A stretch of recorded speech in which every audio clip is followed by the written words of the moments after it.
Just to make sure everybody's in the right room. This is ENGR 108, also sistered with Audio 108, electronic circuit fundamentals. I'm Dr. Ross Stites, professor, of course, you guessed that.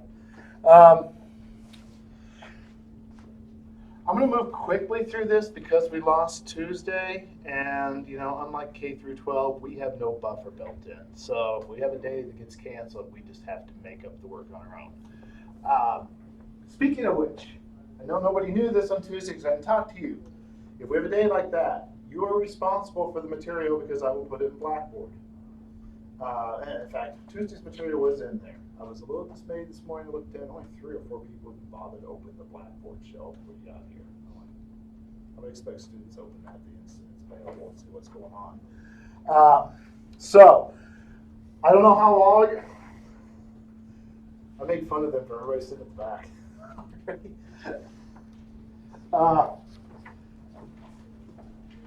I know that some of your instructors, every instructor professor on campus is required to use Blackboard, record grades in Blackboard, if nothing else at this point.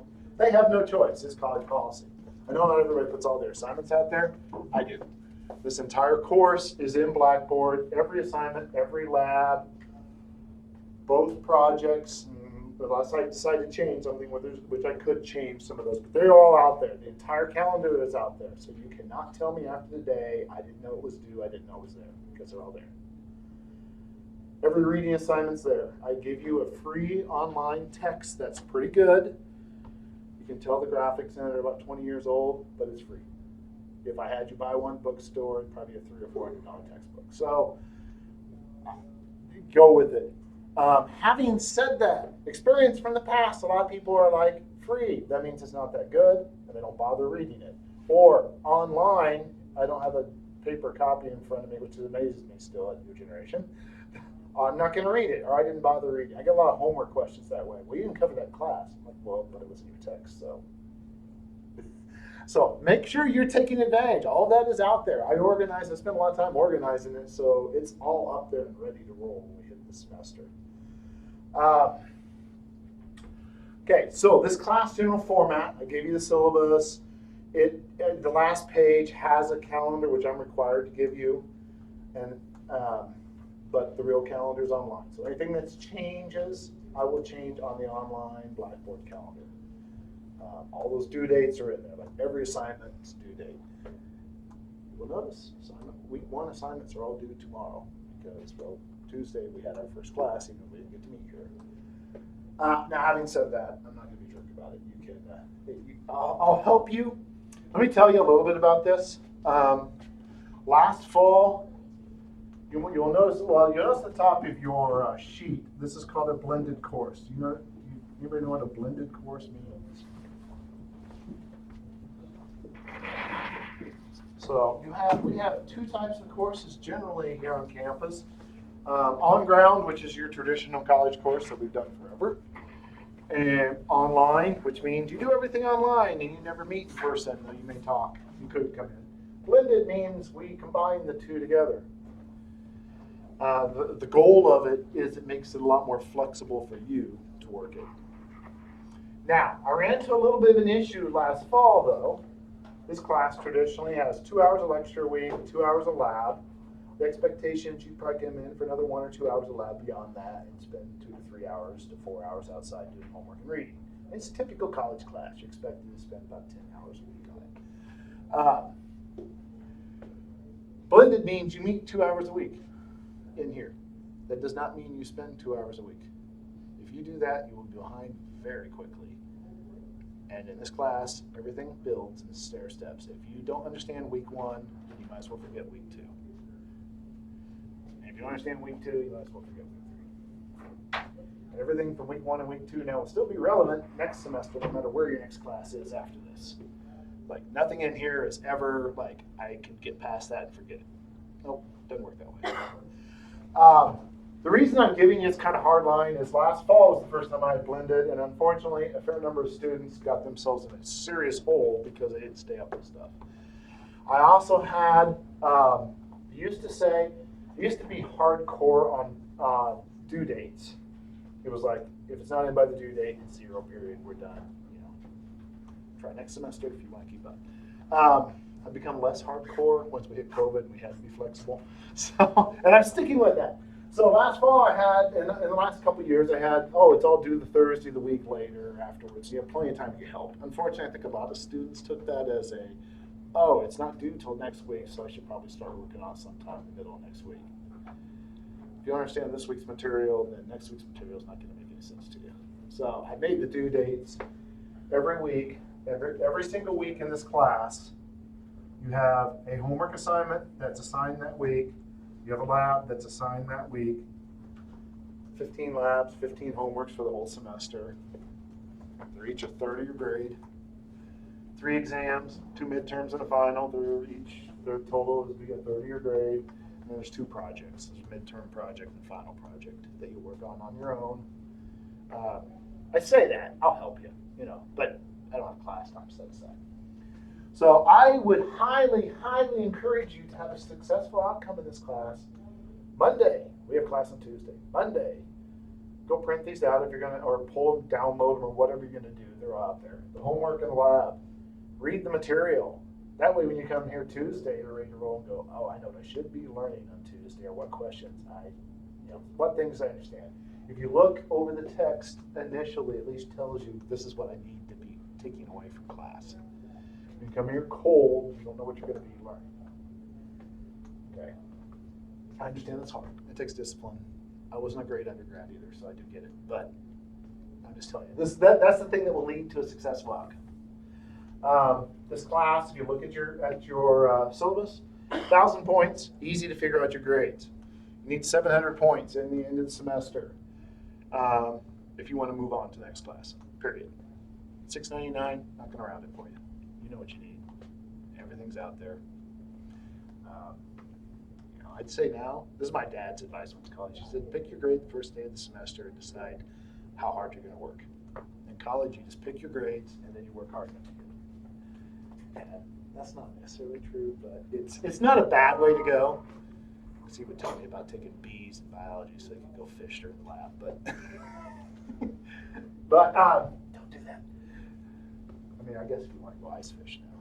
But, okay, so that's my kind of spiel. I'm not trying to be super scary. I just want to make sure people get going from the beginning. So I'll just tell you the little story last semester. A lot of people got a little behind.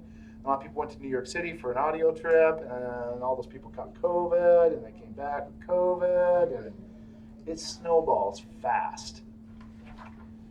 Now, my due date for everything at the end of the week. If you get there and you say, I don't understand it, I need help, that's fine. I'm not going to deduct points. If you get in that next week on like Monday and Tuesday and start getting the help. All right. Other thing with blended. Our official class time is 10 to 10:50. All we're going to do in that pretty much is I don't want to just lecture. I want more recitation, more, I would encourage you to sit further up, where you can ask questions and we can talk and we can get this stuff figured out, because I don't want to just lecture at you. I want you to walk away with the material. Obviously, I have to present it to you. Most of you probably don't know a lot about this coming in. Some of you might. All your lab time is during open lab. You do not have an assigned lab time for this class.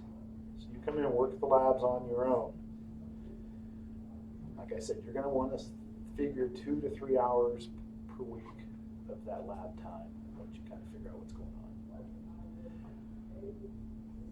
Those are the biggest part of this. This is a hands-on class. Labs, a lot of science classes, you take labs to inform the material. It's like, okay, you got a big error, but you kind of understand what's going on. Nope, hands-on, has to work, needs to work correctly. Everything I assign you in here will work. Yeah, it will work. Trust me, you're not going to have huge errors. You should be close. A lot of my labs have especially further on, have a pre-lab where you can work through the theory and then you can build the lab. Why? Well, that way the two should match. If you have big differences, you can go, well, I did something wrong. What? Am I not calculating things right? Or am I not building it right? Or maybe both. But they won't be way off. You're not going to end up with like 40% errors and things. You're going to end up with like 5%, 10% maybe at most. All right. Did I give you is that enough? You got the general idea? Any questions on logistics? Oh, yes, lab times. So officially the lab is open. I'm the only person here, so it's only open when I'm here on campus. Monday through Thursday, 8 a.m. to 2 p.m. I will frequently be here a little later, especially if you're working away, talk to me. What happens is at 2 is when they schedule all the on-campus meetings I have to run to. So that's kind of why I say 2 p.m. I don't have any classes on campus on Friday this semester, and Fridays traditionally I go visit companies and such, so I have a lot of those already scheduled. But if you talk to me ahead of time, I don't mind coming in Friday morning. I will tell you this. Unfortunately, I don't mind coming in those days. I do have a 30-minute drive here and a 30-minute home. And over 50% of the time when college students have asked me to come in on Friday and open the lab, they ghost me and don't show up. So I'll just give you the warning. I tell them once a semester, and once one person does it, it's done. Because that's a lot to ask, and then go, oh, I'm not going to bother showing up. So, if you're going to ask, show up. And I don't mind doing it. I don't mind coming in and open the lab if people are going to be here working. Other things. Last semester, I had a second semester audio group that was tremendous. I know they got together on Fridays.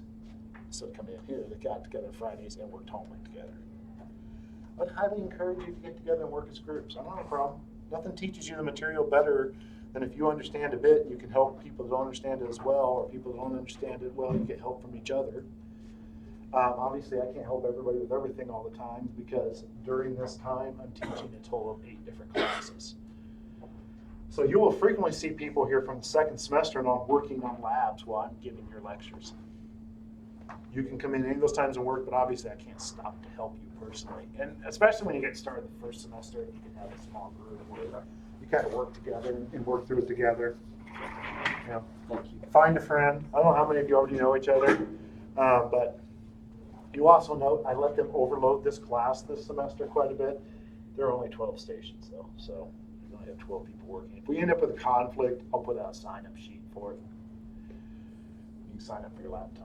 I think how many of you are audio? Most of you. You're already used to signing up for lab times for over there. They have more full-time faculty and more ability to own the lab, unfortunately, than I do. So we're stuck with what I have. But talk to me. I'm not trying to cut people down on this. Especially like Tuesdays and Thursdays. Almost every Tuesday and Thursday, there's a meeting somewhere on campus. When we get to a certain point, I might trust you to continue working in here when I shut the door, but let's get through the first few weeks first. Okay. Other questions? Like I said, check Blackboard every day. If I put it on Blackboard, you have heard it. All correspondence through Blackboard, please. If it goes into my email, here's what happens. I get about 100 emails a day. If it goes in my email, there's a good chance I won't see it for several days. And I'll just delete it, more than likely, by the time I get to it. If it goes to the Blackboard, keep it open all the time. It's also a lot. I tell you that. I'm probably not going to just delete it, but I'm tempted to. And I might just answer your Blackboard. Here's the advantage of Blackboard. It stores the message forever. Also, when you send me a message and ask me, can you help me with problem number 3? I know which class it's for. Inevitably, people ask me an email all the time without telling me which class they're in. I don't know what assignment, what lab, what class, So just send it through Blackboard. Having said that, if you have car issues or something in the morning, email's easier. That's fine. Let's talk about electricity. Actually, let's do this. This is one of those team day or those class building things. What do you expect to learn in a class like this? What things are you expecting to learn coming in? Do you have any preconceptions? Like electrical fundamentals. Yeah. Danielle? Where's your resistors at? What's that? Where's the resistors at? So I can grab them. They're over here in the yellow buckets on top, and they go front to back on those. Okay. Go ahead. Thank Sorry. you. Go on. Somebody said something. Just like electrical fundamentals. Electrical fundamentals. The name of the class. That's good. That's all right. Do we learn soldering? Yes, absolutely. Yeah. Were you saying something? Yeah, Ohm's law. Ohm's law. Thank you. You made my day. Yes, you will solder in here. You will do, I think I have 4 soldering projects or 5 this semester. By the end of this, so I'll have you solder not too many weeks in. We'll solder resistors onto just some terminal strips, which if you know, I know what those are. And we'll build an XLR cable, if you know what that is, an XLR to TRS cable. It's short, so I don't know how useful it'll be for you, but it's pretty easy and you can't mess it up too bad. Well, you can, but you can't hurt anything when you mess it up.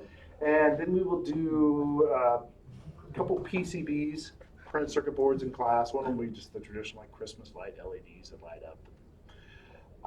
But we'll do the final project is well, the midterm project and the final project are both boards that are kits. One of them, I don't know if it lights. I have several, so I can't remember which one I picked this semester for. First one, the last one is a little amplifier, little audio amplifier, actually. Yeah. That was it. Yeah. Yeah. You won't actually get to hear it because I don't have speakers that will run. They won't drive speakers. We will see the sound wave and we will look at what it looks like. I thought I made a beat. That's the first project. Oh. Last project is, first one is, I think it's a siren. It's the one I picked. I've got about 12 projects. I can't remember which one I have. Okay.